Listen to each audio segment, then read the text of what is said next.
আচ্ছা, পৃথিবীতে এত এত যে রং ফর্সাকারী ক্রিম বের হচ্ছে বা রং ফর্সাকারী আম, ওষুধ বের হচ্ছে যেগুলো নাকি খেলেই মানুষ ফর্সা হয়ে যায়।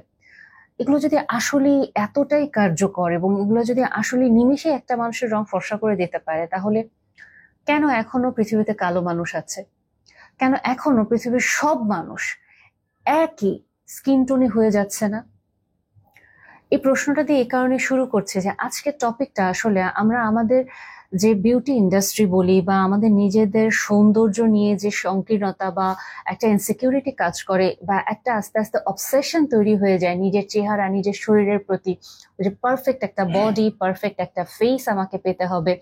এবং এটা কিভাবে আসলে আমাদের দৈনন্দিন জীবন থেকে শুরু করে আমাদের ব্যক্তিগত জীবনেও কতটা আঘাত করছে, এগুলো নিয়ে একটু আলোচনা করব।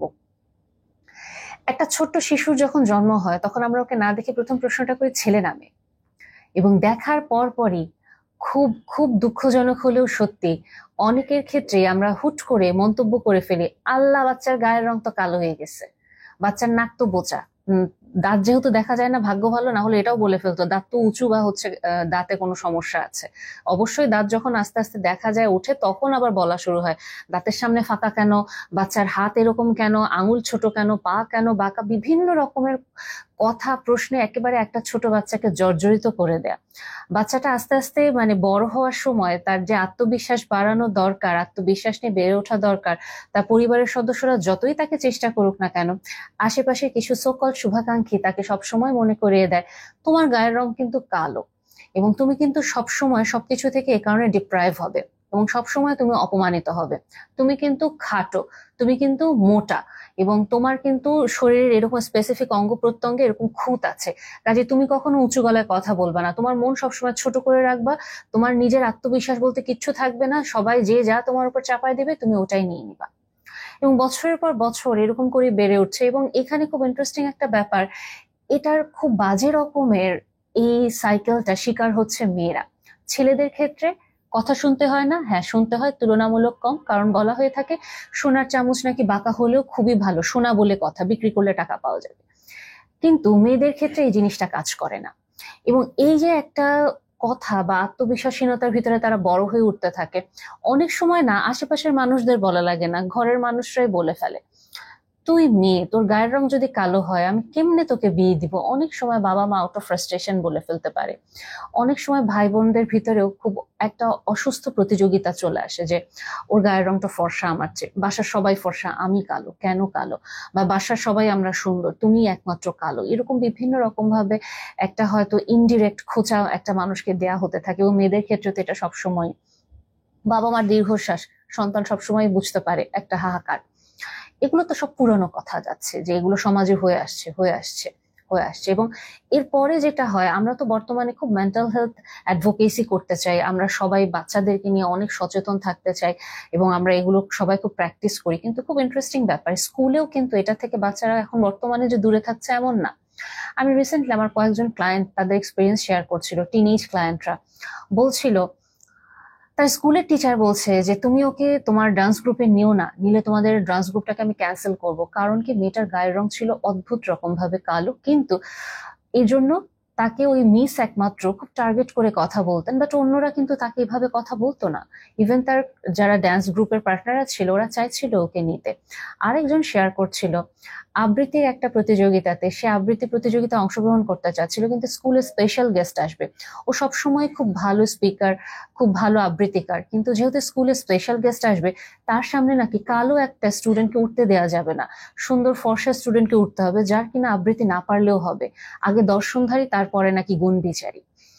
এই যে কষ্টগুলো মেয়েগুলো পাচ্ছে, এবং নিজের ভেতরে আস্তে আস্তে একটা আত্মবিশ্বাসহীনতা তৈরি হচ্ছে, এবং এরপরে তারা যখন আরো সামনের দিকে যাচ্ছে, ভার্সিটিতে যাচ্ছে, তখন তারা দেখছে যে ওই যে তথাকথিত সুন্দরীরা সব জায়গায় প্রিভিলেজড।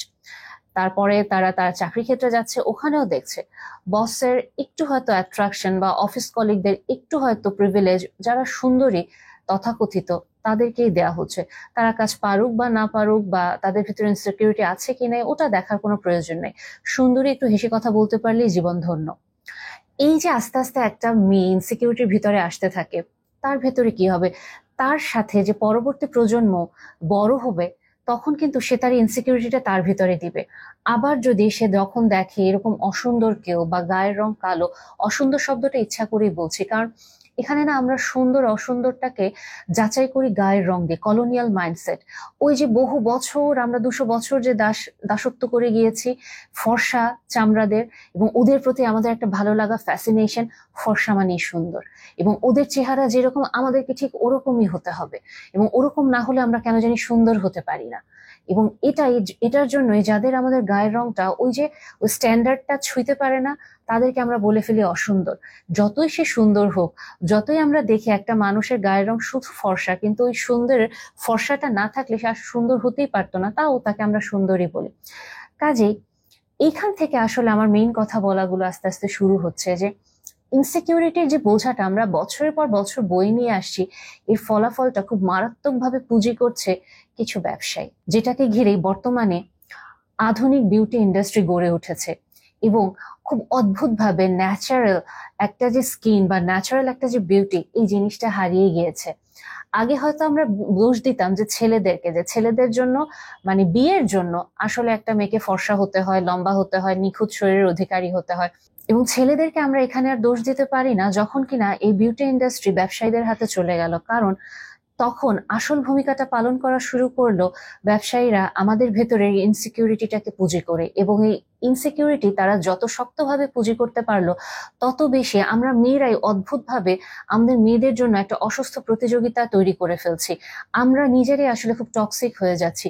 কিভাবে আসলে হচ্ছে এটা যদি আমরা আস্তে আস্তে ভেঙে ভেঙে একটু দেখি, বর্তমানে আমি যদি বলি যে আপনারা নিজেরাও যারা মেয়েরা আছেন একটু লক্ষ্য করে দেখুন তো, যে কসমেটিক্স কেনার সময় আপনারা কি লাগামহীন ভাবে কসমেটিক্স কিনতে থাকি?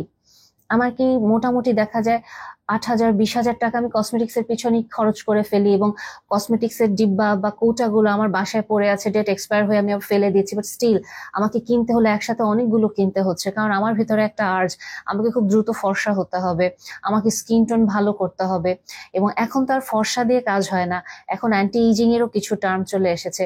সো এই যে জিনিসগুলো আমি জাস্ট একটা এক্সাম্পল দিয়ে স্টার্ট করলাম, যে আমরা দেখা যায় আমাদের একটা মানে স্কিন কেয়ার রুটিন যদি ফলো করতে যাই, সেই স্কিন কেয়ার রুটিনটাও কারা আসলে দিচ্ছে, একে তো আমরা এটা খেয়াল করি না। এবং একটা স্কিন, এই যে একটা চামড়া, আমার চামড়া, এটার উপরে আমি যে কত ঘষবো বা কয় পরত দিব, এটাও আমরা খেয়াল করি না। সকালে একটা মাখি, এবং সকালে একটা মাখি না, সকালে যদি 5টা মাখি, বিকালে আবার নতুন 5টা মাখবো, রাতে আরো নতুন 5টা মাখবো। এবং এক স্কিন এত ডলাডলি কি আসলে সহ্য করতে পারে? এবং এগুলোর যে সাইড ইফেক্ট কি হয়, আমরা তো আসলে এটা সম্পর্কে অতটা জানিও না। আমরা কি দেখছি চটকদার বিজ্ঞাপন, এটা মাখলে আমি বুড়ো হব না, এটা মাখলে আমার স্কিন অনেক ফর্সা হয়ে যাবে, এটা মাখলে সবাই আমার দিকে হাঁ করে তাকিয়ে থাকবে। একটা জিনিস খেয়াল করে দেখেন, অ্যান্টি এজিং, আমি বুড়া হব না মানে অন্যরা দেখবে না যে আমার বয়স হচ্ছে নাকি, আমার স্কিন ফর্সা হবে, অন্যরা দেখবে আমার স্কিন গ্লো করছে, আমি আমার স্কিনে আমার সবাই তাকিয়ে থাকবে, অন্যরা দেখবে। সো সবই আমি অন্যদেরকে দেখানোর জন্য করছি। কতটুকু আমি আমার নিজের ভেতরের আসলে কনফিডেন্স লেভেলটা থেকে করছি, যে না মানে এরকম যে আমি কনফিডেন্ট এনাফ, আমার ভালো লাগছে তাই আমি সাজছি, আমার ভালো লাগছে তাই আমি আমার স্কিন কেয়ারটা করছি, নিজেকে প্যাম্পার করছি। কতজন আসলে আমরা এটা করি? আমি বলছি না সবাই ইনসিকিউর, আমি অনেক কনফিডেন্ট মেয়ে দেখেছি, আমি অনেক কনফিডেন্ট ভদ্রমহিলা দেখেছি, অনেক কনফিডেন্ট আমি বয়স্ক আপুদেরকেও দেখেছি যারা খুব সুন্দরভাবে নিজেদেরকে ক্যারি করে। ওনারা নিজেদের মনের খুশিতে সাজে, এবং তখন ওনাদের যে ভেতর থেকে আত্মবিশ্বাসটা, ওনাদের স্কিনে বলেন, ওনাদের পার্সোনালিটিতে বলেন, একটা আলাদা গ্লো নিয়ে আসে। কিন্তু যখন আমরা নিজেদের ইনসিকিউরিটি থেকে কাজ করি, আস্তে আস্তে করে আমরা অন্যকে খুশি করার জন্য করতে থাকি, এবং অন্যকে খুশি করার এই প্রতিযোগিতাটা আসলে কখনোই শেষ হয় না। কারণ আমার ইনসিকিউরিটি আসলে কখনোই শেষ হবে না। কেন? 10জন মানুষের ভেতরে 9জন আমাকে সুন্দর বললে, একজন যদি আমাকে বলে, আল্লাহ তোমার স্কিনে তো ভাঁজ চলে আসছে, চোখের পাশে তো একটা দাগ বোঝা যাচ্ছে, বা তোমার স্মাইল লাইনটা বোঝা যাচ্ছে, সাথে সাথে আমার ভিতরে ইনসিকিউরিটিটা চারা দিয়ে ওঠে, এটা কেন হচ্ছে, আমাকে এখনই কোনো না কোনো একটা স্টেপ নিতে হবে। এবং স্টেপ আসলে কি কি, স্টেপ কি কি যদি বলতে চাই, বর্তমানে খুব কমন কিছু টার্ম অহরহ আমরা ব্যবহার করছি। বিশ্বাস করেন, এই ভিডিওটা করার আগ মুহূর্ত পর্যন্ত আমি নিজেও আসলে এত কিছু জানতাম না। এই টপিকটা যখন আমি ঠিক করবো বলে মানে বলবো বলে আমি ঠিক করেছি, এবং যখন আমি এটা নিয়ে রিসার্চ করলাম, আমার ধারণা ছিল এটা হয়তো শুধুমাত্র বাহিরের কান্ট্রিতে, ইউরোপ আমেরিকাতেই ছিল, অত বেশি নাই। কিন্তু অদ্ভুতভাবে এটা প্রচন্ড রকম ভাবে ইন্ডিয়াতে তো ছড়িয়ে পড়েছে এবং বাংলাদেশেও খুব বেশি আসছে। এবং যেহেতু বলছি এটা নিয়ে রিসার্চ করেছি, সো এখন কোনো একটা কারণে আমার ফেসবুক বলেন, আমার সোশ্যাল মিডিয়া সব অ্যাকাউন্ট গুলোতে খুব বেশি এগুলোর অ্যাডভার্টাইজমেন্ট আসছে এবং আমি অবাক হয়ে যাচ্ছি যে আমরা, আমাদের উঠতি সমাজ, উঠতি মেয়েরা বিশেষ করে যাদেরকে আইডল হিসেবে মানে, মডেল বলেন, বিউটি পেগান বলেন, যারা অ্যাকচুয়ালি আমাদের মেয়েদের সামনে খুবই অ্যাট্রাকটিভ একটা লুক নিয়ে আসে, এরা অহরহ এগুলোর বিজ্ঞাপন দিচ্ছে। কিসের বিজ্ঞাপন দিচ্ছে? বিজ্ঞাপন দিচ্ছে কিভাবে ইনজেকশন নিয়ে ফর্সা হওয়া যায়, বিজ্ঞাপন দিচ্ছে কি বড়িটা খেলে, কি ওষুধটা খেলে ফর্সা হওয়া যায়, কি করলে স্কিনটা টান টান থাকবে, কি আমরা লেজার ট্রিটমেন্ট নিব, আমরা কি বটক্স ইউজ করব, আমরা কি ফিলার ইউজ করব, আমরা কি ব্রাজিলিয়ান বাট লিফটিং সার্জারিতে চলে যাব, নাকি আমরা কি আমাদের যে প্লাস্টিক সার্জারি করব আমাদের স্পেসিফিক বুকের আকারটা ঠিক মতো অ্যাট্রাকটিভ হচ্ছে না দেখে, বা আমরা কি আমাদের নোজ সার্জারিতে চলে যাব, না কি করব? অহরহ এই বিজ্ঞাপনগুলো যারা বলছে মডেলরা, ওনারা হয়তো বুঝতেও পারছেন না যে ওনাদের কথার আসলে কতটা গুরুত্ব এই উঠতি বয়সী টিনেজারদের ভিতরে থাকে, ওনাদের কথার কতটা গুরুত্ব আসলে একটা মধ্যবিত্ত পরিবারের মেয়ের ভিতরেও থাকে এবং হাহাকার এবং ইনসিকিউরিটি তৈরি করছে। কারণ আমি যদি আস্তে আস্তে করে এই টার্মগুলোকে একটু ভাঙি, দেখেন বোটক্স জিনিসটা কি, একটা হচ্ছে কি বোটুলিনাম টক্সিন, বলা যেতে পারে এটা একটা বিষ পয়জন, যেটা কিনা আমাদের শরীরে ইনজেক্ট করছে, মুখে করতে চাইলে মুখে, বা ঘাড়ে করতে চাইলে ঘাড়ে, যেখানে বটক্সটা দেওয়া হচ্ছে ওখানে ইনজেক্ট করা হচ্ছে এবং ওই জায়গার মাসলটা হয় রিল্যাক্স করছে, যদি আরো বলি প্যারালাইসিস করছে, যাতে ওখানটা অত বেশি নড়াচড়া না হয় এবং ভাঁজ না পড়ে, কপালে জানি এরকম করলে কোনো রিঙ্কেল না দেখা যায়, ভাঁজ না আসে, চোখের এখানে কোনো ভাঁজ থাকবে না, কোনো স্মাইল লাইন থাকবে না, আবার ঠোঁটটা হয়তো ওভাবে অ্যাট্রাকটিভ লাগছে না, তাই কি করছি আমরা ফিলার ইউজ করছি, আস্তে আস্তে করে ফুলে যাচ্ছে, মানে যে জায়গাগুলোতে ফোলানো যাবে ওখানে আমরা ফিলার ইউজ করছি, বুকের আয়তনটা আকারটা হয়তো পছন্দ হচ্ছে না ওখানেও ফিলার করা হচ্ছে, আমাদের নিতম্ব আমাদের পছন্দ হচ্ছে না ওখানেও হয়তো কোনো রকম একটা সার্জারি করে ফেলা হচ্ছে। শরীরের যে কোনো একটা জায়গা আমাদের পছন্দ না হলে, আমরা বর্তমানে বাংলাদেশে সম্ভব না হলেও বাহিরে গিয়ে হলে আমরা প্লাস্টিক সার্জারি করে আসছি, এবং এগুলোর পরিমাণ কি আসলে অনেক কম? না, এগুলোর পরিমাণ আমি ভাবতাম কম, এবং আমার মতো যারা হয়তো আপনারা এখানে অতটা বেশি গবেষণা করেননি বা জ্ঞান ছিল না তারা হয়তো ভাবতে পারেন কম, বাট রিসেন্টলি এই টপিকটা বাছাই করার পরে আমি ডার্মাটোলজিস্টদের সাথে কথা বললাম, আমার কলিগদের সাথে, এবং ওনারা বললেন যে আসলে কি পরিমাণ অ্যালার্মিং রেটে এটা বেড়ে যাচ্ছে, এবং এই ভিডিওটা একটু দেখুন। ও তুমি তোমার বোন, ও মাই গড, বিগনেসে স্ট্যান্ড করে, হোলি ক্রস হচ্ছে মানুষ বানায়। আনুশকা শর্মা বা বাংলাদেশের পিয়া বিপাশা, এরা যদি আপনার কাছে আসে আপনি তাদের কি সাজেশন দিবেন? আনুষ্কা শর্মার যেমন ভুল হয়েছে, she rectified it because she is very knowledgeable, but Pia বিপাশাকে আটকানো যাবে না বিকজ সে চাই ভালগার লুক রিপ্রেজেন্ট করতে, there is no issues of telling. আমার সেরকম পেশেন্ট আসে যে ছবি নিয়ে যে I want to be like that, is that possible? Your face is not permitting that. হয়তোবা অন্য যারা নন প্রফেশনাল করে দিবে টাকার জন্য, but I will never touch that face. দীর্ঘ সময় কাজ করছেন, হুট করে একজন এসে যখন ভাইরালের মতো করে সোশ্যাল মিডিয়ায় খুব বেশি প্ল্যাটফর্ম তৈরি করে ফেলে, আপনারা তখন কি হীনমন্যতায় ভোগেন কিনা? না, আমার খারাপ লাগে পেশেন্টদের জন্য। বাংলাদেশের মানুষের কিন্তু গুটি কত মানুষকে আমরা রিচ বলতে পারি, ম্যাক্সিমাম পপুলেশন ইজ লিভিং মধ্যবিত্ত আর নিম্ন মধ্যবিত্ত, তারাই কিন্তু পেশেন্ট, তারা কিন্তু খুব হেলথ কনসিয়াস। আপনার যদি ধারণা থাকে শুধু নায়ক নায়িকারা ফ্রি করে, বাট পে করে মধ্যবিত্তরা, আর রিচরা ব্লাফ দেয়, ও তুমি তোমার বোন, oh my god Sherin, I know about you, and then they don't pay. The thing is মধ্যবিত্তদেরকে আমরা হিউমিলিয়েট করতে পারি না। I feel so sad for them, because আমি লুকিয়ে দেশের বাইরে চলে যেতে পারি, বিকজ আমার সেখানে কাজেরও সুযোগ আছে। কিন্তু দেশের কি হবে? এই ধরনের হাতে যদি মানুষ পড়ে, আর এই whitening hyped, V shape hyped, আর এগুলো করে সাধারণ মানুষকে, মেয়েদের তো কনফিডেন্সটা কমে যাওয়া মানে অনেক বড় বিষয় আমার জন্য। মেয়েরা তো ফাইট করে বিভিন্ন দিক থেকে, সো এন্ড রেজাল্ট তো তাদের আলটিমেটলি খারাপ, whitening cream and all those stuff. So আমার ওদের জন্যই খারাপ লাগে। দেখুন একজন ডার্মাটোলজিস্ট কত সুন্দর সোজা সাপটা ভাবে বলে দিচ্ছেন যে আসলে এটা যারা উচ্চবিত্ত বা যারা হচ্ছে মডেল, ওনারা সেটা করে ফেলছেন, এবং ওনাদেরকে দেখে অ্যাট্রাক্টেড হয়ে যারা মধ্যবিত্ত, ওনারা তখন যখন বুঝতে পারছেন না, ওনারা ওনাদের ওই ডিজায়ারটা এক্সপ্রেস করছেন গিয়ে, এবং তখন বুঝতে পারছেন যে এটার পিছনে আসলে অনেক বেশি টাকা প্রয়োজন, যেটা হয়তো খরচ করা সম্ভব নয়, এবং টাকার ব্যাপারটাও আমি যদি একটু বাদ দেই, অনেক সময় ওই যে আমি যেটা দেখছি সোশ্যাল মিডিয়াতে, যে স্কিনটা আমাকে পেতে হবে, ওই ফেসিয়াল অ্যাপিয়ারেন্সটা আমাকে পেতে হবে, কিন্তু এটা হয়তো আমার জন্য স্যুট করছে না বা এটা হয়তো আমার জন্য অ্যাপ্রোপ্রিয়েট না, আমরা তখন এটা বুঝতে চাই না। একজন ডার্মাটোলজিস্ট যখন আমাকে বলছেন যে না এটা হয়তো আপনার জন্য অ্যাপ্রোপ্রিয়েট না, আপু আপনি এটা করেন না, আপনি অল্টারনেটিভ এটা করেন, আমরা মানতে চাই না, এবং তখন আমরা অল্টারনেটিভ কাউকে যাই, অল্টারনেটিভ আরো কাউকে যাই। সবাই তো আসলে আসলে আমি যদি বলি, সবাই তো আসলে অনেস্ট না, কেউ না কেউ হয়তো তার কথা মতো রাজি হয়ে যায় এবং জাস্ট করে দেয়। প্রফেশন, আমার কাছে আসছে, আমাকে টাকা দিচ্ছে, আমি করে দিচ্ছি, আমি মানা করেছি, উনি শুনতে চাননি, সো আমি কি করব? আমি তো রং কিছু করিনি, আমি ওনাকে সাইড এফেক্ট বলেছে, উনি কনসার্ন পেপার সাইন করে উনি এটা করেছেন, কিন্তু এর পরের যে আফটার ইফেক্ট আসতেছে ওইটা কিন্তু তখন ওনারা নিতে চাচ্ছেন না।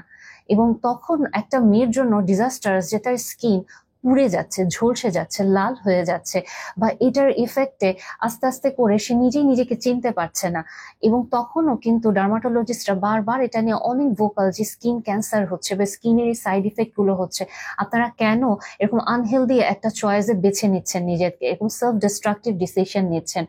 আমি বলছি না যে আপনি গ্লুটাথিয়ন নিবেন না ফর্সা হওয়ার জন্য, আমি বলছি না আপনি আপনার বাক্কাল ফ্যাট রিমুভ করে আপনি আপনার ফেশিয়াল অ্যাপিয়ারেন্সটাকে চেঞ্জ করে ফেলবেন না, আপনার ইচ্ছা হলে আপনি করতে পারেন, বাট একজন ডার্মাটোলজিস্টের পরামর্শ নেন। উনি যদি আপনাকে বলেন যে এটা আপনার জন্য ভালো না, আপনি অন্তত যেটা আপনার জন্য ভালো ওনার সাজেশন নিয়ে আপনি ওটা ফলো করেন।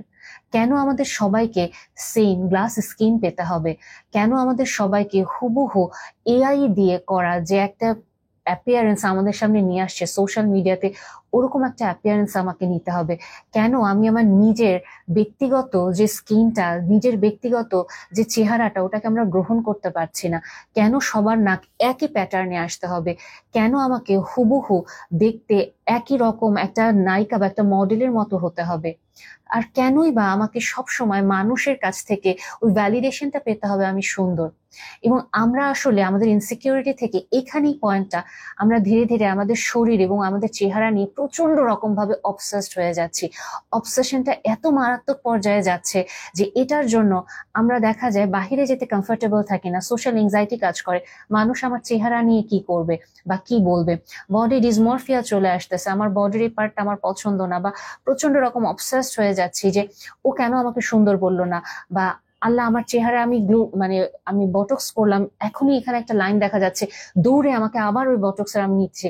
অথবা ডার্মাটোলজিস্ট আমাকে বলে দিচ্ছে যে দেখেন আপনি এটা 6 মাস পর পর ব্যবহার করেন, বা আফটার 30 আপনি এটা ব্যবহার করেন, এটা আপনার জন্য এই এই রেঞ্জে ব্যবহার করা উচিত, ডোসেসটা এরকম হবে। আমরা ওটা মানতেও রাজি থাকছি না, আমরা অস্থির হয়ে যাচ্ছি।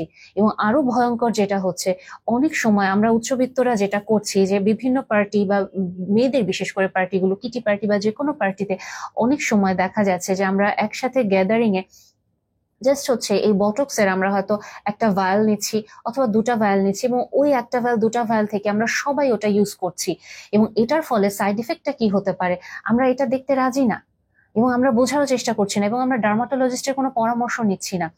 আরো আমার কাছে যেটা খুব ভয়ঙ্কর লেগেছে, বিভিন্ন বিউটি গ্রুপ গড়ে উঠেছে, বিভিন্ন বিউটি গ্রুপ গড়ে উঠেছে, এবং বেশিরভাগ ক্ষেত্রে সরি টু সে ওনারা ডার্মাটোলজিস্ট না, ওনারা ওনাদের মানে নলেজটা গ্যাদার করছে ইউটিউব থেকে বা গুগল থেকে, বিভিন্ন রকম ভাবে ভাসমান জায়গায় যে তথ্য ছড়িয়ে ছিটিয়ে আছে ওখান থেকে, এবং ওখান থেকে তারা যেটা করছে নিজেরাই নিজেদেরকে বিউটি এক্সপার্ট হিসেবে দাবি করে ফেলছে, এবং দাবি করার পরে তারা সবাইকে বিউটি সলিউশন দিচ্ছে। এবং এই ভিডিওটা একটু দেখেন। কিভাবে খাইতে হয় না দেখে উল্টাপাল্টা খাবেন, পরে আমার এসে চুল ধরবেন, আগে শুনেন তারপর। আচ্ছা দেখেন, আপনারা হচ্ছে এরকম কাটবেন, ঠিক আছে, এরকম করে কাটবেন, কাটার পর ফ্যানে তো উড়েই যাবে, এরকম 1 গ্লাস পানি নেবেন, 1 গ্লাস পানিতে হচ্ছে এভাবে, দেখছো ফ্যানে সব উড়ে যাবে। এখন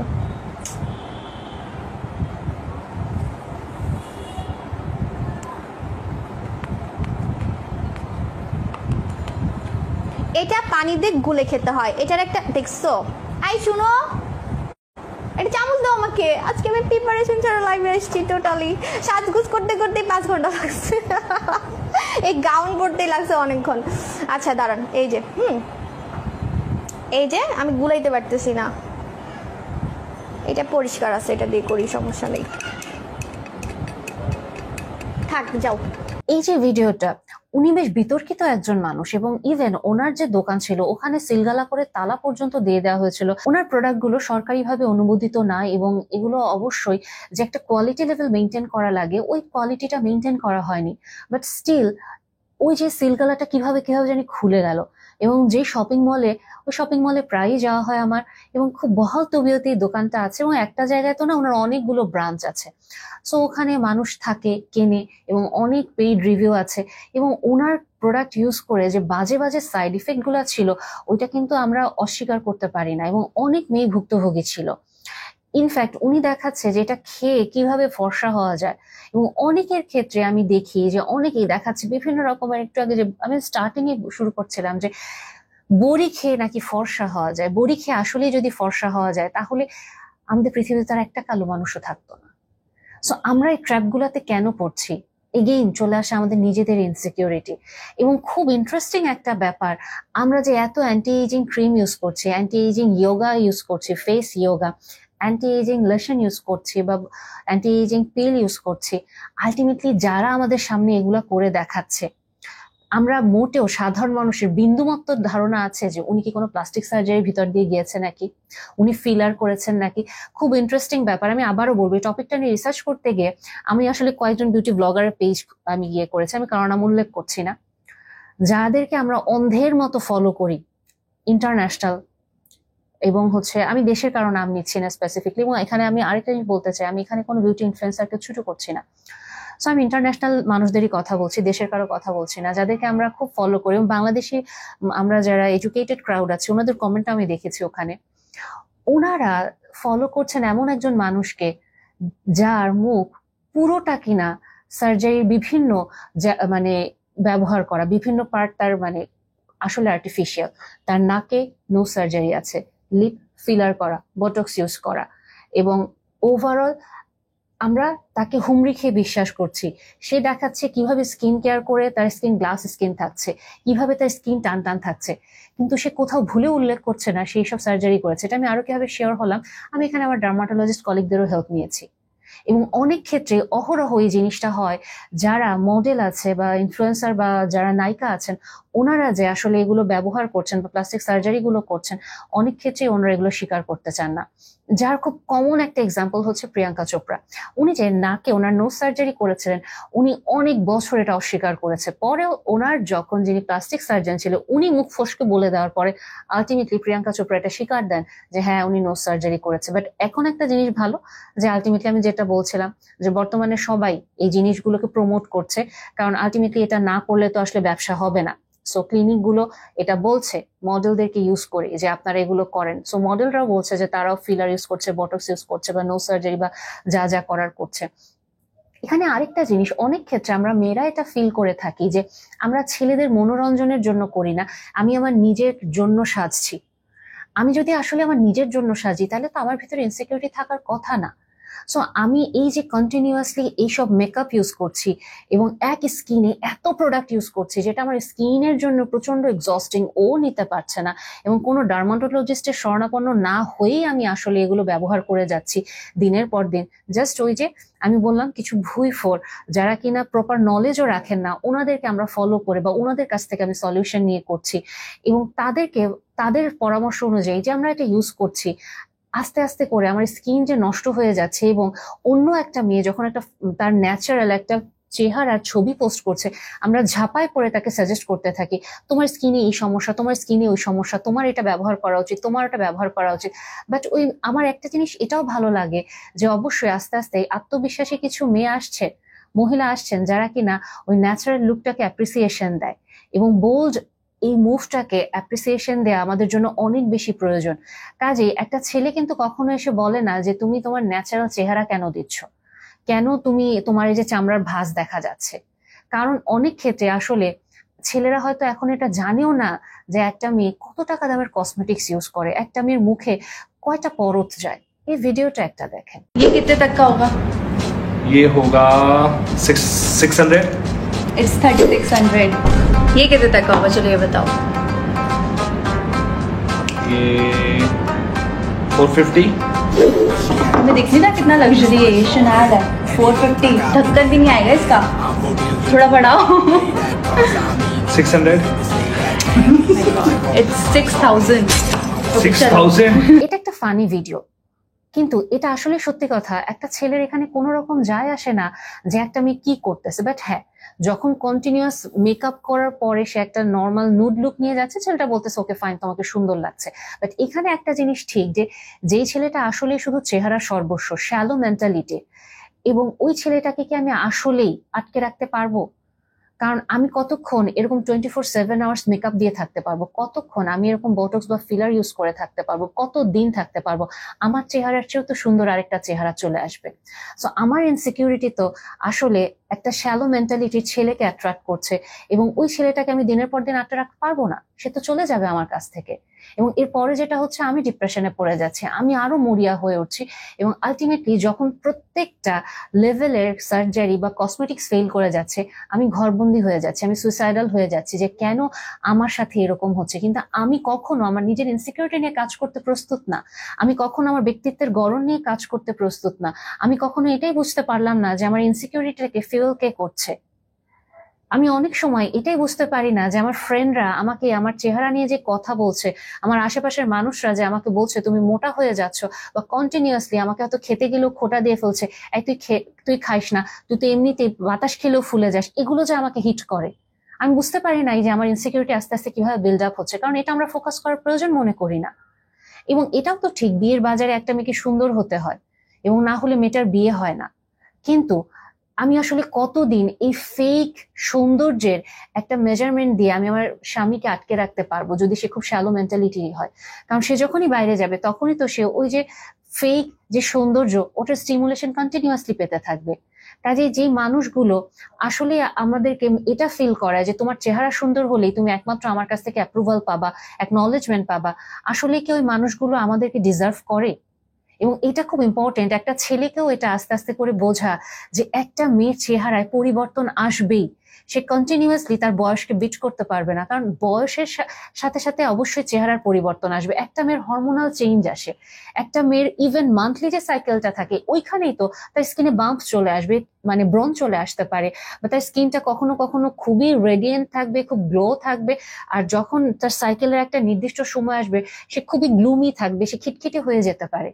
এবং তখন তার স্কিনে আমি যদি ওই সৌন্দর্যটা না দেখি, আমি যদি তাকে জাস্ট ওই মুহূর্তে আরো বেশি কথা শুনিয়ে ফেলি যে এরকম কেন দেখাচ্ছে, মুখে কেন ব্রণ, মেয়েটা তো কুকড়ে যাবে। কারণ টিনেজ পিরিয়ডে একটা বাচ্চার তো আসলে যখন ওই যে গ্রোটা আসতে থাকে, এই যে ওয়াইজ তার স্কিনে যে চেঞ্জ আসবে, অনেকেরই কিন্তু ওই সময়টাতে একনি অ্যাটাক করে।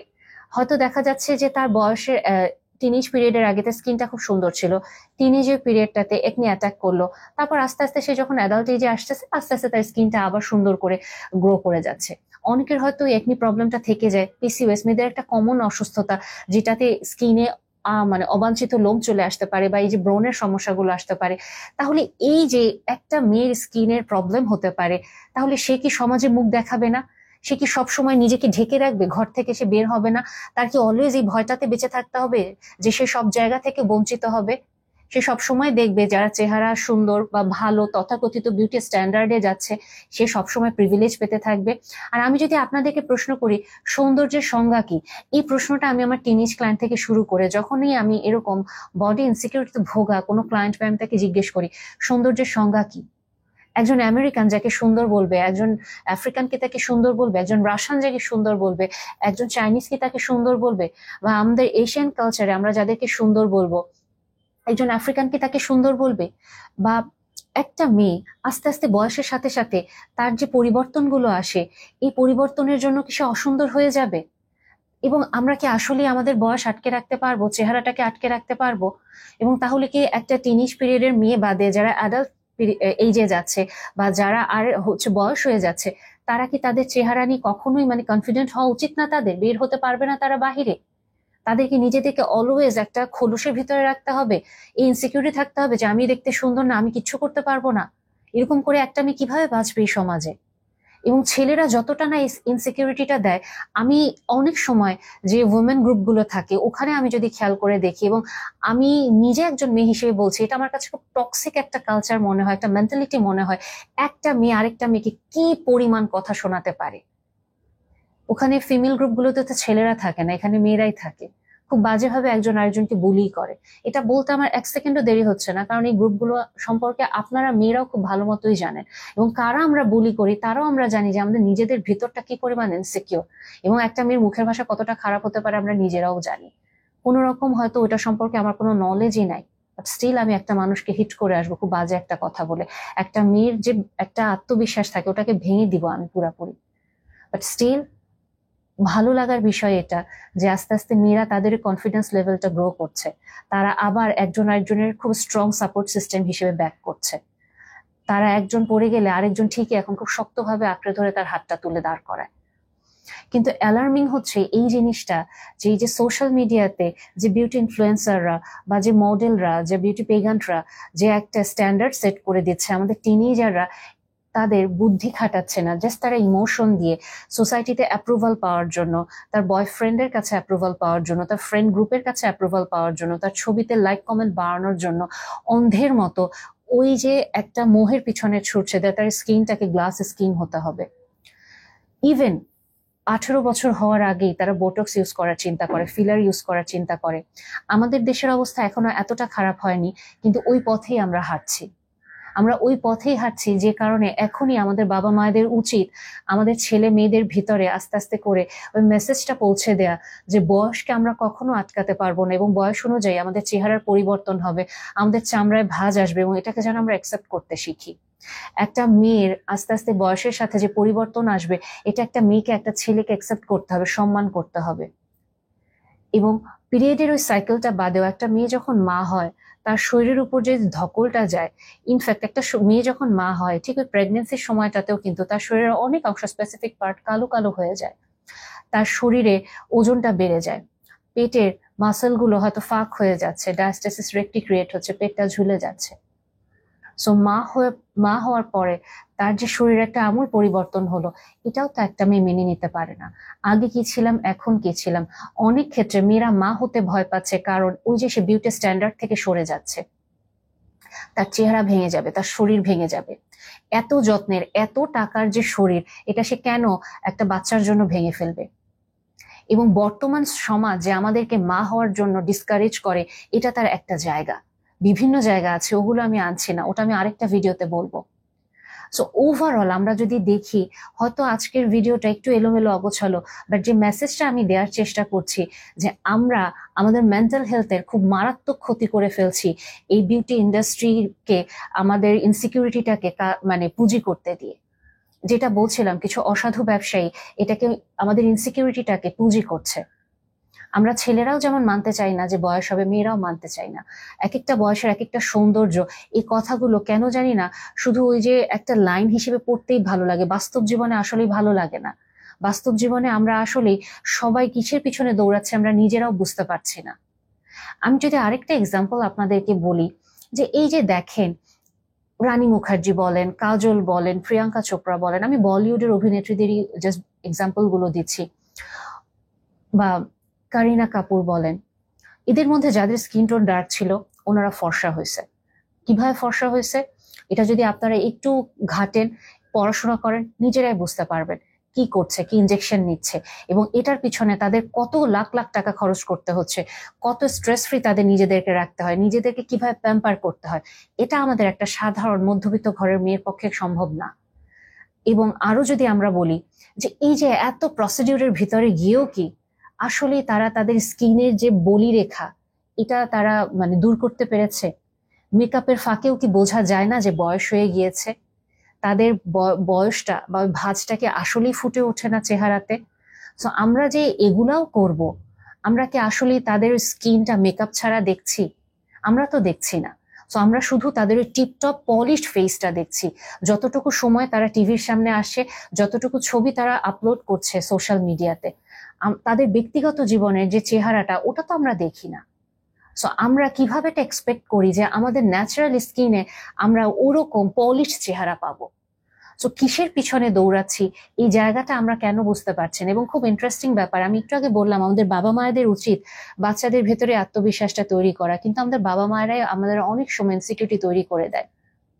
বাবা মায়েরাই, কথাটা যেটা শুরু করলাম একটা হাহাকার, তোমার তো চেহারা খারাপ, বিয়ে দিব কিভাবে, চেহারাটা একটু সুন্দর না হলে কিভাবে সম্ভব, সমাজের সামনে যাবা, মানুষ কি বলবে। কাজেই আমাদের উচিত আগে আমাদের নিজেদের বাবা মায়েদের ইনসিকিউরিটিটা দূর করা। এখানে আরো এই কথাটা কেন বলছি, আমি যখন আমার মেয়ের বয়স 5 বছর ছিল, সিদ্ধান্ত নিয়েছিলাম ওকে আমি সাঁতার শেখাবো, সাথে সাথে সবাই আমার শুভাকাঙ্ক্ষীরা, আমি কাউকে ছোট করছি না, ওনারা মানে হাহা করে উঠলো, কালো হয়ে যাবে, কুচকুচা হয়ে যাবে, স্কিন নষ্ট হয়ে যাবে, তুমি এটার মধ্যে কেন দিবা। আমি অলওয়েজ স্পোর্টস পছন্দ করি, এবং যখন আমাকে বলছে যে এই জিনিসটা, এবং আমার মেয়ের কানে পর্যন্ত গেল গায়ের রং কালো হয়ে যাবে, আমার নিজের ভেতরেই খুব খারাপ লাগছিল যে তার মানে আমার মেয়েকেও আসলে এরকম একটা সাইকেলের ভিতরে যেতে হবে যেখানে ওর আত্মবিশ্বাস কন্টিনিউসলি ভাঙার চেষ্টা করা হবে। সো এত ছোট থেকে ওর সাথে আমার কথা বলা স্টার্ট করতে হবে এই বিষয়গুলো নিয়ে। আমি খুব ঠান্ডা মাথায় ওর সাথে কথা বলছি, দেখো তোমার গায়ের রংটা কালো হয়ে যেতে পারে মা, এবং কালো বলতে এরকম ভাবে কালো হতে পারে, আমি তাকে ছবি দেখালাম, বললাম সূর্যে পুড়ে যেতে পারো, কিন্তু এটার বিনিময়ে তুমি খুব অসাধারণ কিছু স্মৃতি পাবা, তোমার মায়ের সাথে তুমি স্মৃতিগুলো তৈরি করতে পারবা, এবং পরবর্তীতে তুমি এই মজাগুলো করতে পারবা। সো তুমি বেছে নাও তুমি কি করবে, এবং তোমার স্কিন টোন কিছুদিন পরে আবার ঠিক হয়ে যাবে। ওই ছোট্ট মেয়ে সে সবকিছু নিজে অ্যানালাইসিস করে বললো যে মা আমি তোমার সাথে সাঁতার শিখবো, এবং আলটিমেটলি এই কনফিডেন্সটা আমি সব মাদের ভিতরে দেখি না। আমি কি অলওয়েজ এরকম কনফিডেন্ট ছিলাম না? একটা সময় আমিও টিনেজ ছিলাম, উঠতি বয়সে হয়তো আমিও বিশ্বাস করতাম যে না, আমাকেও সোসাইটিতে একটা ওই লেভেলে বা স্ট্যান্ডার্ড আমাকে ফুলফিল করতে হবে। বাট আস্তে আস্তে যখন নিজের ব্রেইন এবং মাইন্ড একসাথে আমি কাজ করালাম এবং বুঝতে শিখলাম, সেদিনে আমি এই ধোকাটা থেকে বের হয়ে আসতে পারছি। কাজে ইনসিকিউরিটি আমাদের সবার ভিতরেই থাকবে, বাট আমাদেরকে এটা নিয়ে জানতে হবে, বুঝতে হবে, এবং এটা আমাদেরকে বুঝতে হবে ইনসিকিউরিটিকে ফিড করে আমি আসলে নিজেকে কতদূর সামনে আগায় নিতে পারবো।